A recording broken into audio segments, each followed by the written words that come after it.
반갑습니다. 2021년 1월 25일 월요일 신앙의 아침입니다. 오늘도 주님의 평강이 여러분과 함께 하시길 주의 이름으로 축원합니다. 함께할 찬송은 149장입니다. 주 달려 죽은 십자가, 우리가 생각할 때에 세상에 속한 욕심을 헛된 줄 알고 버리네. 죽으신 구주 밖에는 자랑을 말게 하소서. 보혈의 공로 힘입어 교만한 마음을 버리네. 못 박힌 손발 보니 큰 자비 나타내셨네. 가시로 만든 면류관 우리를 위해 쓰셨네. 4절. 온 세상 만물 가져도 주 은혜 못 다 갚겠네. 놀라운 사랑 받은 나 몸으로 재물 삼겠네. 아멘. 하나님의 말씀은 사무엘하 18장 16절부터 18절까지입니다. 요압이 나팔을 불어 백성들에게 그치게 하니 그들이 이스라엘을 추격하지 아니하고 돌아오니라. 그들이 압살롬을 옮겨다가 숲을 가운데 큰 구멍에 그를 던지고 그 위에 매우 큰 돌무더기를 쌓으니라. 온 이스라엘 무리가 각기 장막으로 도망하니라. 압살롬이 살았을 때에 자기를 위하여 한 비석을 마련하여 세웠으니 이는 그가 자기 이름을 전할 아들이 내게 없다고 말하였음이더라. 그러므로 자기 이름을 기념하여 그 비석에 이름을 붙였으며 그 비석이 왕의 골짜기에 있고 이제까지 그것을 압살롬의 기념비라 일컫더라. 아멘. 오늘 말씀 제목은 기념비입니다. 기념비. 여러분이 여호수아 7장을 보면 아골골짜기의 유래가 나옵니다. 이스라엘 백성들이 여리고 성을 함락시켰을 때 그 성에서 빼앗는 모든 것은 다 하나님께 드리고 일절 손을 대지 말라. 그렇게 여호수아가 명령을 내렸지요. 그게 하나님의 명령입니다. 그런데 이스라엘 백성들이 두 번째 성인 아이성 전투에서는 실패했어요. 그 원인을 분석해 보니 여리고성 전투에서 누군가가 그 전리품에 손을 댄 게 분명하다 해서 제비뽑기를 했잖아요. 제비뽑기를 했는데 그 제비뽑기가 누구한테 걸렸습니까? 바로 아간이라고 하는 인물에게 걸렸습니다. 이 아간이 이실직고를 하지요. 실토를 하는데 뭐라고 했습니까? 자기가 신할산 외투 한 벌, 그리고 은 200세겔, 또 금덩어리 50세겔, 그것을 훔쳐서 땅에 묻어뒀다는 거예요. 참 하나님은 모든 걸 다 보고 계십니다. 다 알고 계십니다. 결국 어떻게 했습니까? 그 훔친 거 하나도 써보지 못하고 금, 은, 외투 이런 것들과 함께 또 아들, 딸, 소, 양, 나귀 자기의 소유물과 함께 골짜기에 가서 사람들이 돌을 던져서 돌무덤을 해놓고 그가 죽었습니다. 그리고 그 골짜기, 그곳 아간이 죽은 그 돌무덤이 있는 골짜기를 가리켜서 아골골짜기라고 명명을 하게 되었습니다. 아골골짜기의 뜻은 괴로움의 골짜기라는 뜻이죠. 그래서 이제 그 아골골짜기는 비극의 상징이에요. 비극의 상징. 욕심을 부리면 악하게 가면 어떻게 되는지를 보여주는 비극의 상징입니다.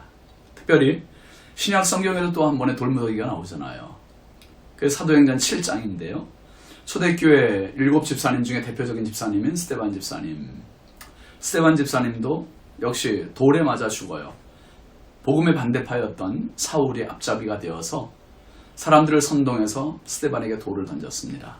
그 돌을 맞아 죽는 그 스데반 집사님도 역시 돌무덤을 만들게 되죠.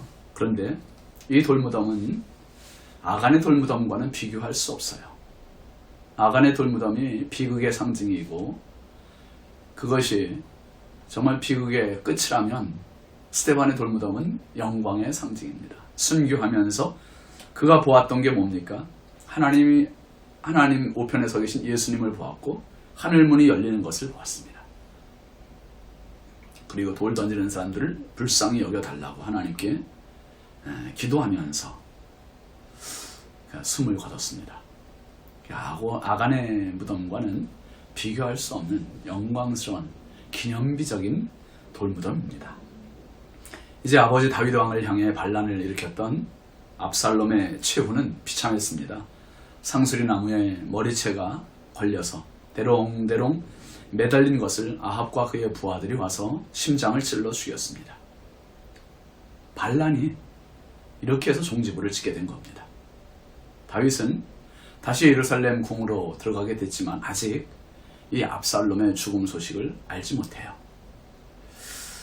요압은 이제 부하들에게 싸움을 멈추게 했습니다. 그리고 압살롬을 장사 지내주는데요. 오늘 본문 17절 말씀에 보면 이렇게 얘기하죠. 그들이 압살롬을 옮겨다가 숯불 가운데 큰 구멍에 그를 던지고 그 위에 매우 큰 돌무더기를 쌓으니라. 온 이스라엘 무리가 각기 장막으로 도망하니라. 한 나라의 왕자의 장례식입니다. 그런데 이 왕자의 장례식 치고는 너무너무 초라함을 넘어서 비참한 장례식입니다. 압살롬의 시신을 숯불 가운데 큰 구멍에 던졌다 그랬습니다. 마치 쓰레기 버리듯이 던졌고 그 위에 매우 큰 돌 무더기를 쌓았습니다. 그게 전부입니다. 그 앞에 어떤 이 압살롬의 무덤이라고 비석을 세운 것도 없고 기념비를 세운 건 뭐 말할 것도 없고요. 요압은 압살롬의 돌무덤 앞에 어떤 것도 장식을 하지 않아 세우지 않았습니다.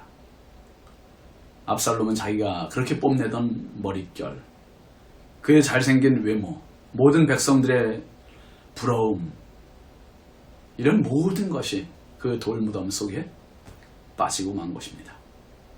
이제 돌에 짓밟히는 시체일 뿐입니다. 악한 자의 종말이 어떤지를 명백하게 보여주는 그런 장면이지요. 그리고 압살롬의 군사들은 모두 도망갔습니다.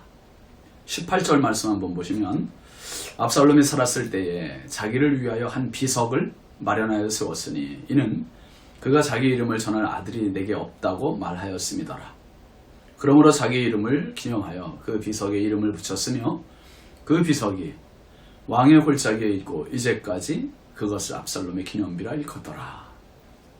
이 사무엘서를 기록한 사무엘 선지는 압살롬의 끝을 이렇게 마무리하고 있는 거예요. 그가 살았을 때 자기를 위하여 비석을 마련하여 세웠다. 그 비석을 세운 이유를 자기는 아들이 없어서, 자기 이름을 전할 아들이 없어서 스스로 자기 이름을 미리 기념하기 위해서 세우는 것이라고 그렇게 얘기했습니다. 압살롬이 처음 반란을 일으킬 때도 여러분 그런 이야기 나오지 않았습니까? 사무엘하 15장 1절 말씀에 보면 압살롬이 자기를 위하여 병거와 말들을 준비하고 호위병 50명을 그 앞에 세우니라 그랬습니다. 그때도 아예 이 반란을 도모할 때 첫 문장이 자기를 위하여, 자기를 위하여. 결국 압살롬은 처음부터 끝까지 오로지 자기를 위하여 산 인물입니다. 그렇게 산 사람의 말로가 어떻게 되는지 여실히 보여주고 있습니다. 아간이 그랬고 가룟 유다가 그랬고 자기 욕심을 넘어서지 못했다가 비참한 최후를 맞이했습니다. 그러나 하나님의 영광을 위하여 목숨까지 드렸던 스데반 집사님은 똑같은 돌 무더기로 무덤을 갖게 됐지만 그는 영광의 돌 무덤을 소유했습니다.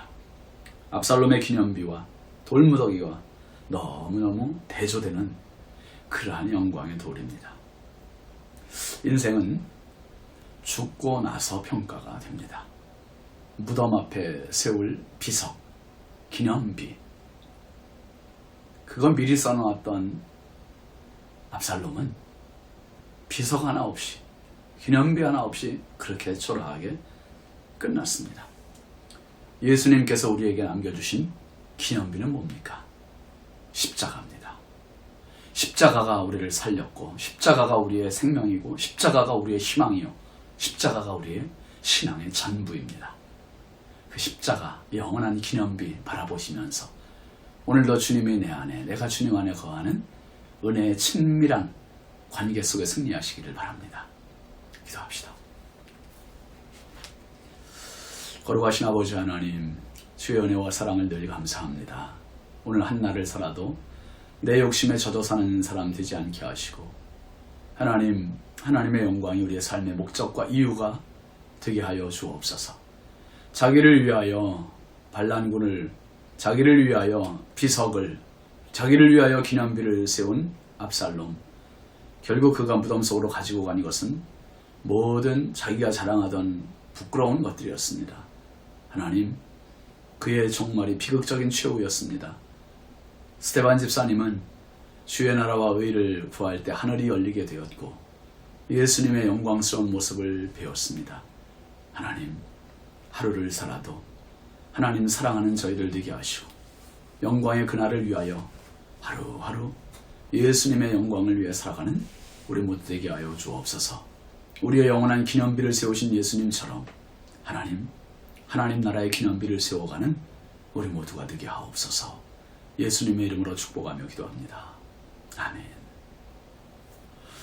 오늘도 저와 여러분의 삶에 예수님의 기념비를 세우는 축복의 삶이 되길 바랍니다. 감사합니다.